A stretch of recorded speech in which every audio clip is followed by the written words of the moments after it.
मुख्यमंत्र्यांची भेट घ्यायला आलो होतो. तब्येतीची चौकशी करण्याचा करायचा प्रयत्न होता माझा, परंतु आता सध्याला त्यांच्याकडे डॉक्टर उपस्थित आहेत.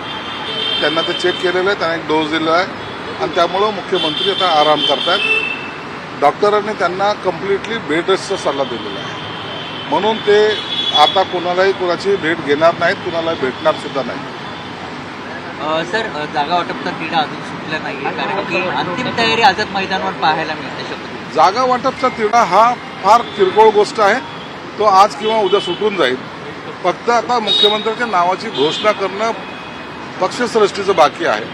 त्यांनी ज्यांच्या नावाची घोषणा करेल त्यांचा शपथविधी हा त्यावेळेला होईल आणि त्याच्यामध्ये सर्वजण आम्ही सहभागी होऊ. अमित शहाकडून जे संभाव्य मंत्रिपदाचे उमेदवार आहेत त्यांचं रिपोर्ट कार्ड अमित शहाकडून मागवलं गेलं असं म्हणतात. रिपोर्ट कार्ड मागवणं ही प्रोसेसचा भाग आहे. ज्याला मंत्री करायचं त्यांचे रिपोर्ट कार्ड्स मागवणं संबंधित पोलीस स्टेशनकडनं सुद्धा, म्हणजे SP असेल, CP असेल, त्या भागाकडून CID असेल, IB असेल, यांच्याकडून सर्वांकडून त्याच्याबद्दलची माहिती ही मागवली जाते, दरवेळेला मागवली जाते.